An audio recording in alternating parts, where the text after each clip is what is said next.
নমস্কার বন্ধুরা, আমার ঘর সংসার চ্যানেলে আপনাদের সবাইকে জানাই অনেক অনেক স্বাগত, অনেক অনেক ভালোবাসা। তো আশা করি আমার প্রিয় বন্ধুরা আপনারা সকলে ভালো আছেন, আমিও ভালো আছি বন্ধুরা। তো এখন থেকে ভিডিওটা স্টার্ট করলাম। এখন বেলা বাজে 10:30। আর আজ হচ্ছে শুক্রবার বন্ধুরা। আজকে যে ভিডিওটা আপনাদের সাথে শেয়ার করতে চলেছি বন্ধুরা, সেই ঘটনাটার প্রত্যক্ষ প্রমাণ হচ্ছে আমি। মানুষ বলে পেটেরটা থেকে পোষাটার জ্বালা সত্যি বেশি। তো সেই জিনিসটা আমি উপলব্ধি করতে পেরেছিলাম, আর তখন কিন্তু আমি অনেকটাই ছোট ছিলাম। সেই জন্য সেই অনুভবটা আজকে আপনাদের সাথে শেয়ার করতে চাই বন্ধুরা। পুরো ভিডিওটা স্কিপ না করে দেখার অনুরোধ রইল।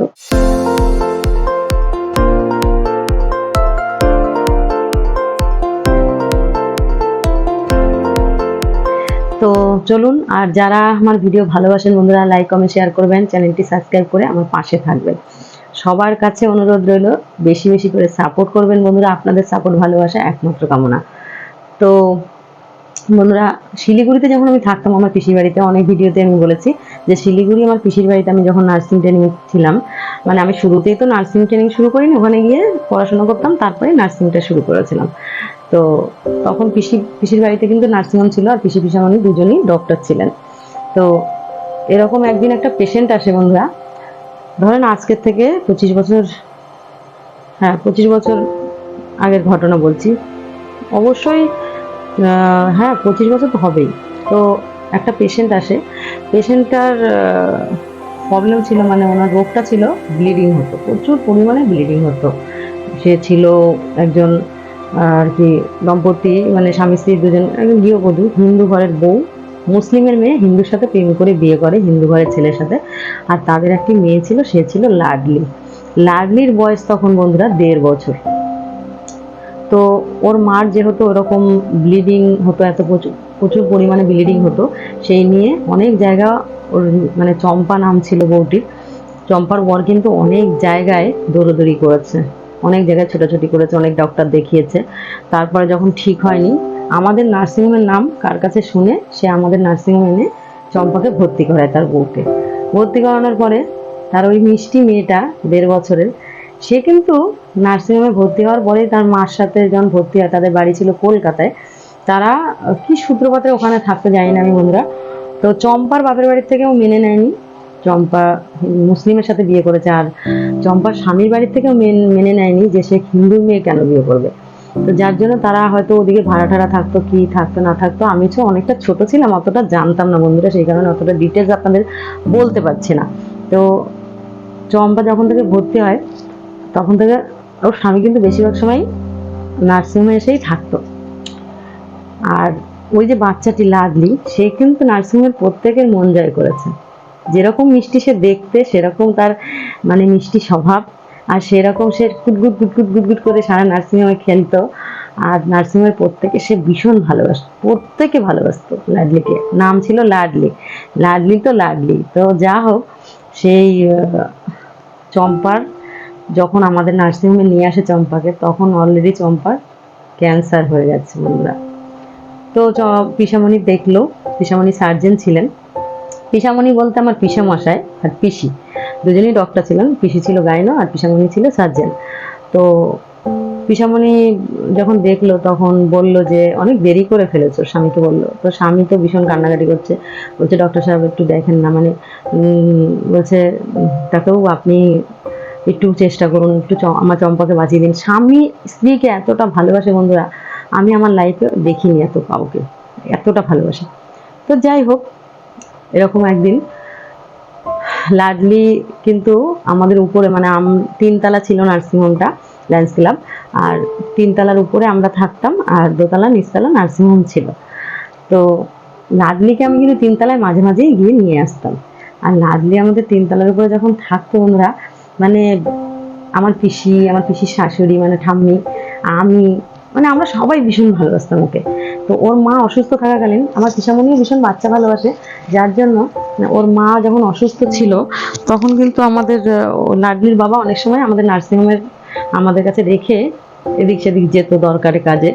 তো লাডলিকে আমরা এতটা ভালোবেসে ফেলেছিলাম, আর বেশিরভাগ সময় কিন্তু আমি ওর সাথে কাটতাম।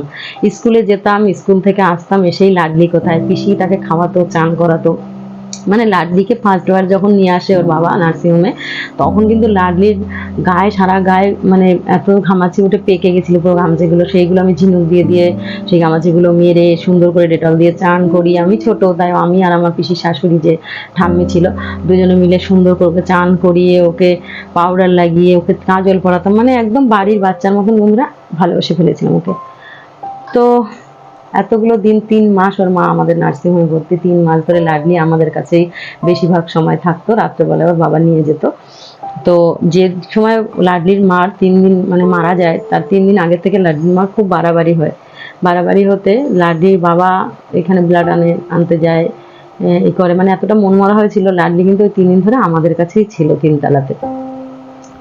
লাডলির মা যেদিনকার সন্ধ্যাবেলায় মারা যায়, সেদিন আর লাডলি আমাকে না দিদি দিদি বলে ডাকতো, মানে আমি বলতে গিয়ে আমার চোখে জল এসে যাচ্ছে বন্ধুরা। দিদি দিদি বলে ডাকতো, ছোট লাডলি ভালোভাবে কথা ফোটেনি মুখে, আর এসেই না জড়িয়ে ধরতো, যে বলতো লাডলি শোনা এসো, এসেই না জড়িয়ে ধরতো গলাটাকে। মানে এতটা মাসুম বাচ্চাটা, এতটা সুন্দর, এত মিষ্টি, ওর কথা ভোলা যায় না। তো ওর মা যেদিন সন্ধ্যাবেলায় মারা যায়,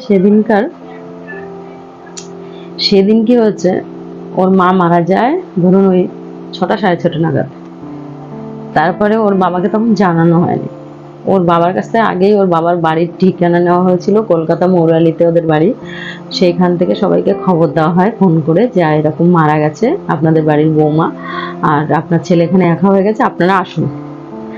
তারপরে ওদের খবর দিয়ে তখন যখন নাকি ধরুন 7টা 7:30, 6টা 6:30 সময় মারা যায়, 7টা 7:30 সময় লাডলির বাবাকে জানানো হয়নি। 8টা 8:30 বাজে তখন লাডলির বাবাকে জানানো হয় যে চম্পার বেঁচে নেই, তোমার স্ত্রী মারা গেছে।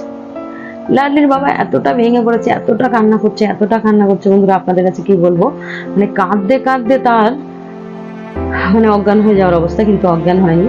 প্রচুর মানে চম্পা বলে এমন চিৎকার মেরে উঠেছে, পুরো নার্সিংহোম মনে কেঁপে উঠেছে। লাডলি ছোট্ট বাচ্চা, সে তো কিছুই বোঝে না।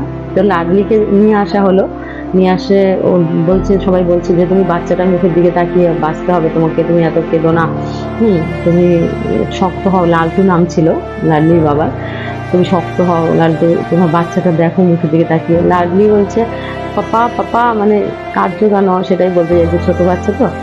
তো বলছে মাম্মি আর নেই, মানে আমি তখন আমরা সবাই বলছি যে ওর সামনে এসব বলো না, ছোট বাচ্চা, সিস্টাররাও বলছে।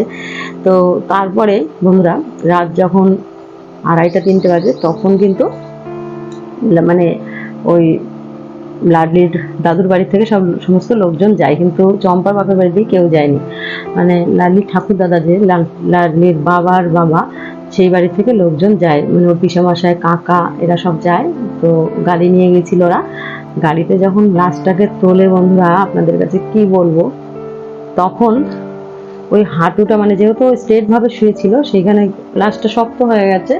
তো 2:30 3টে বাজে রাত, তখন আমাদের নার্সিংহোমের মাঠের মধ্যে গাড়িটা দাঁড়ানো, আর লাশটা গাড়িতে ঢুকাতে পারছে না, পুরো বাড়ির বাইরে পাটা বেরিয়ে আছে। তখন এমনভাবে হাঁটুতে একটা বাড়ি মেরেছে, যেই সময় হাঁটুটায় বাড়ি মেরেছে বন্ধুরা, তখন লাডলি আমার পড়ে, আমি 3 তলার উপরের ঝুল বারান্দায় দাঁড়িয়ে দেখছি নিচের দিকে, চারিদিকে নার্সিংহোমের আলোগুলো জ্বলছে, গভীর রাত, তখন রাত 2:30 3টে বাজে।